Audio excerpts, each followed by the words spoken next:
Welcome to डिग्राम academy. मैं राजा कुमार। हम लोग टाइप्स ऑफ बॉन्ड के बारे में पढ़ रहे थे कि पिछली लेक्चर में हम लोग केमिकल बॉन्ड में बहुत ही बातें जाने कि पिछली क्लास में हम लोग क्या जाने कि एनर्जी थ्योरी क्या होता है, electronic energy theory of chemical bond क्या होता है, आखिर केमिकल बॉन्ड पढ़ते क्यों हैं, ये सब बातें हम लोग पिछली लेक्चर में जाने कि क्यों पढ़ते क्योंकि स्टेबिलिटी होता है। स्टेबिलिटी के कारण हम लोग केमिकल बॉन्डिंग पढ़ते हैं। आप स्टेबिलिटी को समझाने के लिए हम लोग दो थ्योरी पढ़े थे। पहला थ्योरी एनर्जी थ्योरी, दूसरा electronic theory of chemical bond. और केमिकल बॉन्ड किसको बोलते हैं हम लोग ये भी बात किए थे। केमिकल बॉन्ड उसको बोलते हैं जो एटम के बीच जो फोर्स लगता है उस फोर्स से जो बॉन्ड बनता है उसी बॉन्ड को हम लोग केमिकल बॉन्डिंग कहते हैं। और इलेक्ट्रॉनिक थ्योरी में हम लोग ये भी जाने थे कि आखिर सभी एटम इनर्ट गैस क्यों बनना चाहता है, क्योंकि सारे एटम क्या चाहता है कि अपने आप को स्टेबल करना, स्टेबिलिटी पाने के लिए सभी एटम अपने आप को इनर्ट गैस बनाना चाहता है। यहाँ तक हम लोग बातें जाने थे। आज हम लोग जानेंगे कि टाइप्स ऑफ बॉन्ड के बारे में। टाइप्स ऑफ बॉन्ड दो तरह का होता है, पहला इंटर एटॉमिक बॉन्ड, दूसरा इंटर मॉलिक्यूलर बॉन्ड। देखिए आप लोगों के सिलेबस में सिर्फ इंटर एटॉमिक बॉन्ड के बारे में चर्चा की गई है, इंटर मॉलिक्यूलर बॉन्ड के बारे में चर्चा नहीं की गई है। तो हमें सिलेबस में रह के पढ़ना, ना कि सिलेबस से बाहर पढ़ना। इसका मतलब कि हम लोग इंटर मॉलिक्यूलर बॉन्ड के बारे में नहीं पढ़ेंगे और पढ़ेंगे किसके बारे में, इंटर एटॉमिक बॉन्ड के बारे में।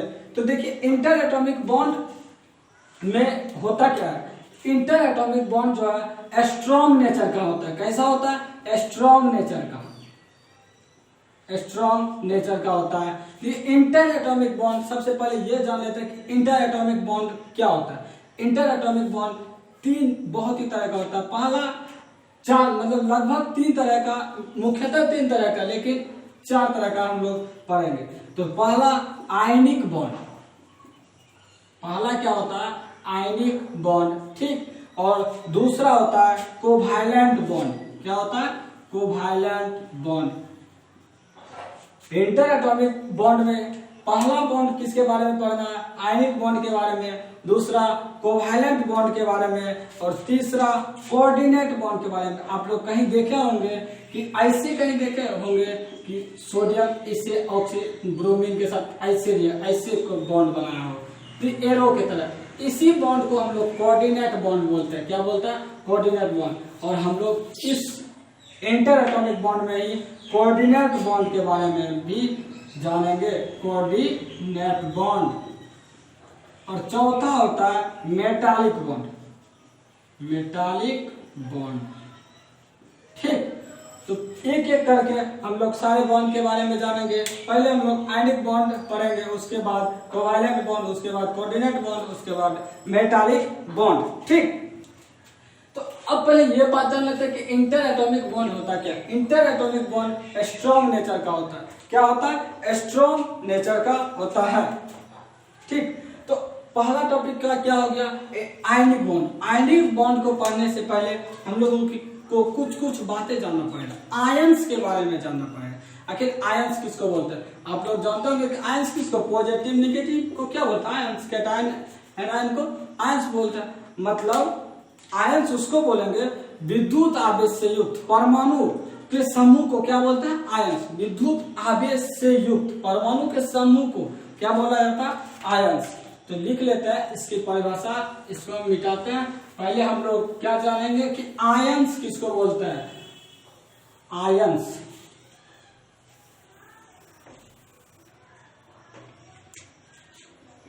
आयंस तो विद्युत आवेश से युक्त परमाणु के समूह को, विद्युत आवेश से युक्त परमाणु के समूह को आयंस कहते हैं। क्या कहते हैं? आयंस। देखिए आयंस जो है दो तरह का होता है। कितने तरह का होता है? दो तरह का। पहला होता है केटायन, केटायन, दूसरा होता है एनायन। एनायन। दूसरा होता है क्या, एनायन, जिसको हम कैटायन को क्या बोलते हैं, धन आयन, एनायन को क्या बोलते हैं, ऋण आयन। तो अब बात आती है कि कैटायन किसको बोलते हैं, एनायन किसको बोलते हैं। कैटायन कैसे किसे कहेंगे, एनायन किसे कहेंगे। देखिए अगर कोई भी एटम, क्या पहले बात बताते हैं कैटायन किसको बोलते हैं। अगर कोई भी एटम अपना इलेक्ट्रॉन त्याग करे, क्या करे, त्याग करे, किसी को दे, तो वो एटम कैटायन होगा। क्या होगा, वो एटम कैटायन होगा। लेकिन अगर कोई भी एटम अगर कोई भी अगर कोई एटम इलेक्ट्रॉन को ग्रहण करे, अपने में ले, तो उसको क्या बोलेंगे, एनायन। तो कैटायन किसको बोलते हैं, ये बात लिख लेते हैं कि देखिए पहले क्या बात करते हैं कैटायन के बारे में। कैटायन क्या बोले कि अगर कोई एटम एक या एक से अधिक इलेक्ट्रॉन का त्याग करे, मतलब किसी को दे दे, तो वह एटम क्या होगा, कैटायन होगा। तो लिखते हैं अगर एटम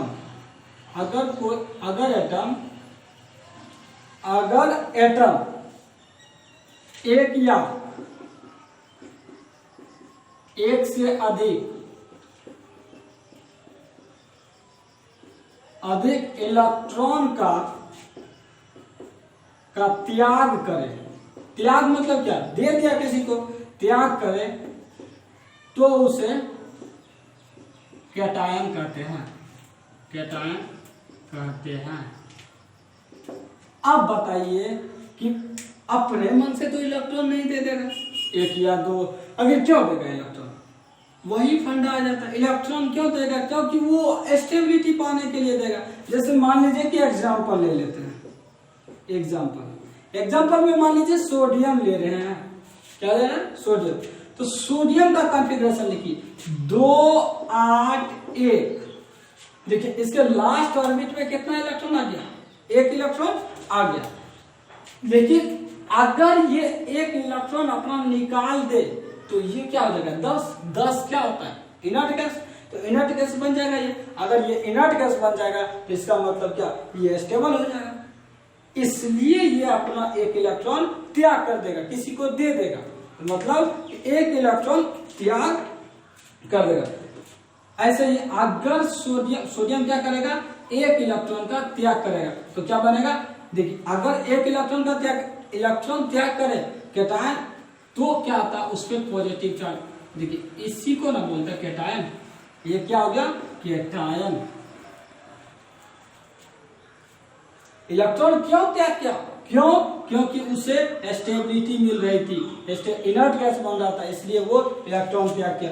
जैसे कि मान लीजिए कि मैग्नीशियम, अगर मैग्नीशियम का इलेक्ट्रॉनिक कॉन्फ़िगरेशन लिखे 2 8 2 10 2 12, मैग्नीशियम का परमाणु संख्या एटॉमिक नंबर कितना, 12 ही ना होता है, तो 12 हो गया। तो लास्ट में कितना इलेक्ट्रॉन है, 2 इलेक्ट्रॉन। अगर मान लीजिए कि ये 2 इलेक्ट्रॉन किसी को दे दिए, पहले ये बताइए, आप लोग के मन में एक और सवाल उठा होगा कि सर 2 2 8 8, मतलब अगर लास्ट में तीसरा ऑर्बिट में 8 इलेक्ट्रॉन है तभी तो वो स्टेबल होगा। ये क्या 6 इलेक्ट्रॉन ले लेगा तब स्टेबल होगा, ले भी तो सकता। लेकिन एक बात ये बताइए, दुनिया में हर एक आदमी क्या चाहता है, आसान काम करना। तो 2 इलेक्ट्रॉन देना आसान है कि 6 इलेक्ट्रॉन किसी से लेना आसान है, 2 इलेक्ट्रॉन देना आसान है। इसलिए क्या करेगा मैग्नीशियम, 2 इलेक्ट्रॉन दे देगा, 2 इलेक्ट्रॉन दे देगा। तो इस पे कितना चार्ज आएगा, 2 पॉजिटिव। इसका मतलब ये भी क्या, कैटायन, इसी को बोलते हैं कैटायन। अब हम बात करेंगे एनायन के बारे में, इसके बारे में, एनायन के बारे में। एनायन किसको बोलेंगे कि किसी परमाणु द्वारा, किसी एटम द्वारा एक या एक से अधिक इलेक्ट्रॉन ग्रहण करे, मतलब ले किसी से, तो उसको क्या बोलते हैं, एनायन। तो दूसरा बात किसके बारे में जानेंगे, एनायन के बारे में।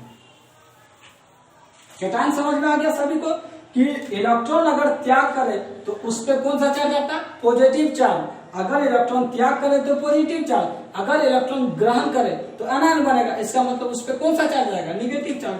तो दूसरा बात कर लेते हैं एनायन। एनायन तो क्या होगा, अगर एटम एक या एक से अधिक इलेक्ट्रॉन को ग्रहण करे यानी लेगा किसी से, तो उसे एनायन कहते हैं। तो जैसे एग्जांपल में ले लीजिए कि क्लोरीन, ठीक, क्लोरीन का एटॉमिक नंबर कितना होता है, 17। इसका कॉन्फ़िगरेशन क्या हो जाएगा, 2 8 7। अब यही बात समझाने वाला कि देखिए, अभी हम पिछली लेक्चर में पढ़े कि हर एक एटम क्या चाहेगा, अपने आप को यूनिट कैसे बनाना। तो बताइए, ये अगर इसमें एक इलेक्ट्रॉन कोई दे दे तो ये यूनिट कैसे बन जाएगा, या तो दूसरा कंडीशन क्या, या तो ये सातों इलेक्ट्रॉन अपना बैलेंस का निकाल दे तो यूनिट कैसे बनेगा। लेकिन एक बात बताइए कि इसके लिए आसान क्या होगा, क्लोरीन के लिए आसान क्या होगा कि एक इलेक्ट्रॉन किसी से ले लेना। अगर ये किसी से एक इलेक्ट्रॉन ले लेगा तो इस पे ये इनर्ट कैसे बन जाएगा, ये क्या हो जाएगा, स्टेबल हो जाएगा। इसलिए ये क्या करेगा, एक इलेक्ट्रॉन किसी से ले लेगा।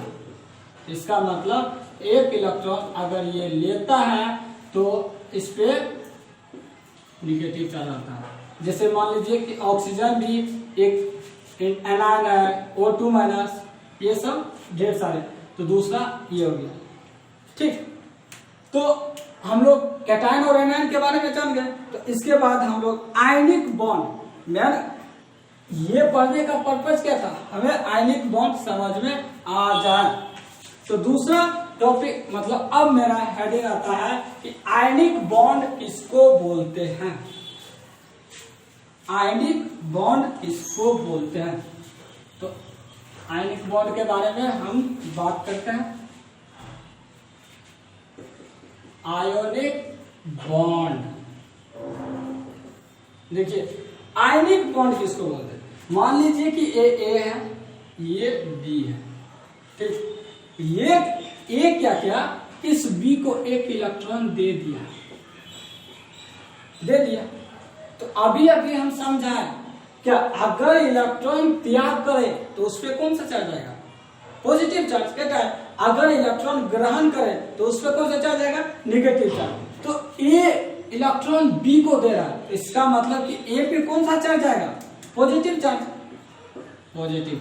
लेकिन बी क्या कर रहा है, इलेक्ट्रॉन ले रहा है, तो इसका मतलब बी पे कौन सा चार्ज आएगा, निगेटिव चार्ज आएगा ना। ये एक इलेक्ट्रॉन दे रहा है तो ए पे क्या आएगा, पॉजिटिव चार्ज, बी पे क्या आएगा, निगेटिव चार्ज। एक नहीं, मान एन इलेक्ट्रॉन दे रहा है तो एन पॉजिटिव, एन निगेटिव, चल एन इलेक्ट्रॉन देगा तो एन पॉजिटिव, एन निगेटिव, ठीक। तो ये क्या कर रहा है, इलेक्ट्रॉन देने का, इससे इलेक्ट्रॉन, इसका इलेक्ट्रॉन क्या कर रहा है, घट रहा है, लूज हो रहा है। लेकिन इसका ये इलेक्ट्रॉन इसको देगा तो इसका इलेक्ट्रॉन घटेगा ना, laws of tendency, laws of electron. ये इलेक्ट्रॉन इसका घट रहा है लेकिन इसका इलेक्ट्रॉन बढ़ रहा है, गेन ऑफ इलेक्ट्रॉन, ठीक। ये इसका इलेक्ट्रॉन बढ़ रहा है, इसका इलेक्ट्रॉन घट रहा है। यही जो बॉन्ड बनता है इस दोनों के बीच, इसी बॉन्ड को हम लोग आयोनिक बॉन्ड बोलते हैं। क्या बोलते हैं, आयोनिक बॉन्ड। जैसे मान लीजिए कि एग्जांपल में NaCl है, ठीक। मान लीजिए NaCl, तो अभी NaCl के लास्ट ऑर्बिट में इसका कॉन्फ़िगरेशन क्या था, 2 8 1, ठीक। इसका कॉन्फ़िगरेशन 2 8 7। अब बताइए ये क्या चाहेगा, सोडियम क्या चाहेगा, ये एक इलेक्ट्रॉन किसी को दे के अपना स्टेबल हो जाए। लेकिन क्लोरीन भी क्या चाहेगा कि एक इलेक्ट्रॉन किसी से लेके हम भी स्टेबल हो जाए। तो ऐसा करेगा कि ये इसको एक इलेक्ट्रॉन दे देगा और ये एक इलेक्ट्रॉन दे लेगा, तो दोनों क्या हो जाएगा, स्टेबल हो जाएगा। तो यहां से जो बॉन्ड बनेगा, ये क्या करेगा, एक इलेक्ट्रॉन इसको देगा तो इस पे क्या, कौन सा चार्ज, पॉजिटिव चार्ज। अगर ये एक इलेक्ट्रॉन लेगा तो इस पे कौन सा चार्ज, निगेटिव चार्ज आएगा ना, इस पे निगेटिव चार्ज। यहां से जो बॉन्ड बनेगा इसी को NaCl, इसी को हम लोग आयनिक बॉन्ड कहते हैं। क्या कहते हैं? Ionic bond. जैसे मान लीजिए एक ये हो गया, दूसरा ये, मान लीजिए कि मैग्नीशियम और क्लोरीन, मैग्नीशियम और क्या है? क्लोरीन, दो क्लोरीन है। तो देखिए इसका पहला नंबर में इसका कॉन्फ़िगरेशन क्या? 2 8 2 10 2 12। इसका कॉन्फ़िगरेशन क्या? 2 8 7। ठीक, देखिए ये क्या कहेगा मैग्नीशियम कि भाई मेरा 2 इलेक्ट्रॉन कोई ले लो, हम स्टेबल हो जाएंगे। लेकिन क्लोरीन क्या कहेगा? नहीं भाई, हमको एक ही इलेक्ट्रॉन चाहिए, तब हम स्टेबल होंगे। ऐसा करते हैं कि दो क्लोरीन को ले आते हैं। अगर 2 क्लोरीन को ले आएंगे, 2 इलेक्ट्रॉन, एक इलेक्ट्रॉन इसको दे देते हैं और एक इलेक्ट्रॉन इसको दे देते हैं, तो क्या दोनों स्टेबल हो जाएगा? हो जाएगा ना। इसका मतलब कि मैग्नीशियम पे कितना चार्ज आएगा? 2 इलेक्ट्रॉन दिया क्या ना, इसका मतलब मैग्नीशियम पे 2 पॉजिटिव आएगा और क्लोरीन पे कितना पॉजिटिव? क्लोरीन है कितना? 2 तो ना, 2 क्लोरीन लेके दोनों इलेक्ट्रॉन लिया कितना? एक इलेक्ट्रॉन ना, एक इलेक्ट्रॉन लिया। तो यहां से क्या बनेगा? MgCl2। ठीक, यहां से इसी को बोलते हैं हम लोग आयनिक बॉन्ड। क्या बोलते हैं? आयनिक बॉन्ड, मतलब condition for formation of ionic bond. यही कंडीशन होता है आयनिक बॉन्ड का, condition for formation of ionic bond, ionic bond. ठीक, आयनिक बॉन्ड चल गया। अब इसके बाद हम लोग थोड़ा पहले हेडिंग क्या लगाए थे? मतलब केमिकल बॉन्ड में हम लोग अब इसके बाद थोड़ा सा इलेक्ट्रोवैलेंसी के बारे में जानते हैं। किसके बारे में? इलेक्ट्रोवैलेंसी, मतलब कि किसी भी एटम का वैलेंसी कितना होता है, नहीं होता है, ये सब बातें हम लोग जानते हैं। अब दूसरा टॉपिक क्या आ जाएगा? इलेक्ट्रोवैलेंसी।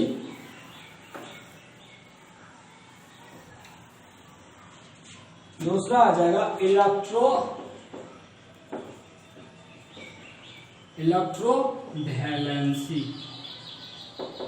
इलेक्ट्रोवैलेंसी मतलब क्या? संयोजकता, संयोजकता।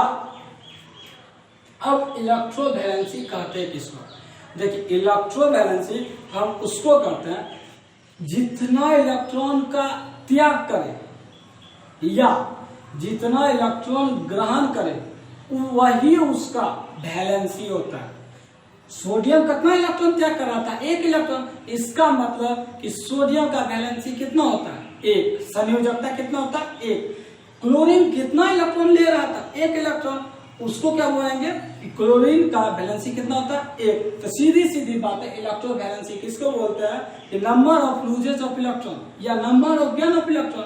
मतलब या तो इलेक्ट्रॉन त्याग करे या तो इलेक्ट्रॉन ग्रहण करे, उसी को क्या बोलते हैं? इलेक्ट्रोवैलेंसी। मतलब कि number of loses of electron या number of gain of electron.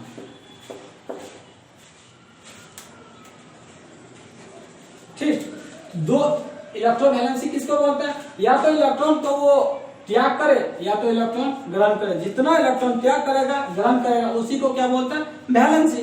तो जैसे मान लीजिए कि सोडियम कितना इलेक्ट्रॉन का त्याग, सोडियम पहले क्या करेगा? त्याग करेगा। तो कितना इलेक्ट्रॉन का त्याग कर रहा था? 1 इलेक्ट्रॉन का। तो इसका मतलब कि सोडियम का वैलेंसी कितना होगा? 1।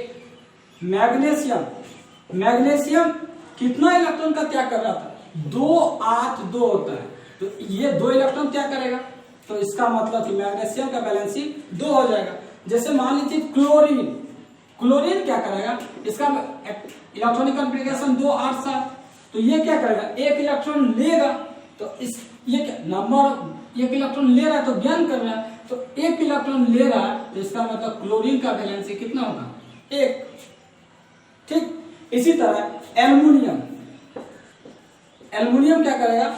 एल्युमिनियम का एटॉमिक नंबर 13, तो 2 8 3 13 पुर गया। ये 3 इलेक्ट्रॉन क्या करेगा? त्याग कर देगा। तो ये इसका मतलब कि एल्युमिनियम का भी वैलेंसी 3 हो जाएगा।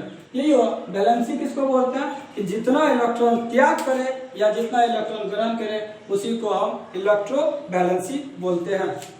अब जैसे कि मान लीजिए कि ये ले लेते हैं एक्स वाई ए बी, आप लोग कैसे जैसे देखें N2O, सोडियम का वैलेंसी कितना होता है 1, ऑक्सीजन का वैलेंसी 2, लेकिन इसका वैलेंसी इसमें आ गया, इसका वैलेंसी इसमें आ गया ना। तो क्या करते हैं कि कोना कोनी गुना कर देते हैं, तो मतलब क्या हो जाएगा AY BX। ये शॉर्ट ट्रिक मतलब कि कोई भी वैलेंसी, जैसे कि मान लीजिए कि मैग्नीशियम और ऑक्सीजन ले लेते हैं, मैग्नीशियम और ऑक्सीजन, इसका वैलेंसी कितना होता है, क्या बोले 2, और मान लीजिए ऑक्सीजन का वैलेंसी कितना, ऑक्सीजन 2 इलेक्ट्रॉन, 2 ऑक्सीजन का एटॉमिक नंबर कितना 6 है, तो क्या हो जाएगा 2 4 नहीं, ऑक्सीजन का भी वैलेंसी 2 ही होता है, 2 होता है, तो 2 दे दिए। तो ये क्या करेगा, इसके वैलेंसी इससे गुना होगा, इसका वैलेंसी इससे गुना, अगर सेम से ही दोनों का वैलेंसी सेम ही हो तो उसको डायरेक्ट वही लिख देते हैं MgO, ठीक। लेकिन यहाँ पे दोनों का वैलेंसी सेम ही था, सोडियम और ऑक्सीजन, सोडियम का वैलेंसी 1, ऑक्सीजन का वैलेंसी 2, तो इसको ऐसे गुना कर देंगे तो कंपाउंड क्या बन जाएगा Na2O। यही हम लोग इलेक्ट्रोवैलेंसी में पढ़ते हैं। अब कुछ जैसे कि मान लीजिए कोई भी पीरियोडिक टेबल के वैलेंसी, एटम का वैलेंसी पूछ दे, तो आप पीरियोडिक टेबल पढ़े होंगे तो देखे होंगे कि पहला ग्रुप में जितना भी होगा एलिमेंट, उस सारे एलिमेंट का वैलेंसी 1 होगा, दूसरा ग्रुप का जितना होगा सारे एलिमेंट का वैलेंसी 2 होगा, तीसरा का 3, ऐसे ही लिख देते हैं कुछ का। इसके बाद हम लोग यहीं पे अपनी क्लास को रोक देंगे, ठीक। जैसे देखिए पहला ग्रुप में क्या क्या होता है, हाइड्रोजन हेलिना का रब से फरिया, मतलब hydrogen lithium sodium potassium rubidium caesium francium, ये क्या होता है रेडियो एक्टिविटी, ये एलिमेंट रेडियो एक्टिविटी होता है। ये सारे एलिमेंट का वैलेंस इलेक्ट्रॉन 1 होगा। इसके बाद क्या, beryllium magnesium calcium strontium barium radium, ये सारे एलिमेंट का वैलेंसी 2 होगा। ऐसे ही क्या होगा, इसे बाल गंगा इंडियन तिलक, मतलब कि boron aluminium gallium indium thallium, ये सारे एलिमेंट का वैलेंस इलेक्ट्रॉन 3 होगा। मतलब कि बेरिलियम और एल्युमिनियम ये सब का वैलेंसी कितना होगा 3, बस। ऐसे इसी तरह जैसे कि नाइट्रोजन फास्फोरस आर्सेनिक नार्कोपांटी सब बीमार, ये ट्रिक हुआ, ये कोई हम बनाए नहीं है, अपने से भी आप लोग बना सकते हैं। तो इसका वैलेंसी कितना हो जाता है 5, देख लीजिए इसके लास्ट में वैलेंस इलेक्ट्रॉन कितना हो जाएगा 5, तो वैलेंसी खत्म हो गया। इसके बाद हम लोग क्या पढ़ेंगे, कोवैलेंट बॉन्ड और कोऑर्डिनेट बॉन्ड। आज की क्लास यहीं पे रोकते हैं। इसके बाद आज इस क्लास में हम लोग क्या पढ़े कि आयनिक बॉन्ड किसको बोलते हैं, आयंस किसको बोलते हैं, कैटायन किसको बोलते हैं, एनायन किसको बोलते हैं, ये सब बातें आज की क्लास में हम लोग जाने। अगले क्लास में हम लोग क्या क्या पढ़ेंगे, पहला नंबर में पढ़ना है कोवैलेंट बॉन्ड के बारे में, दूसरा कोऑर्डिनेट बॉन्ड, इसके बाद हमारा केमिकल बॉन्डिंग खत्म हो जाएगा।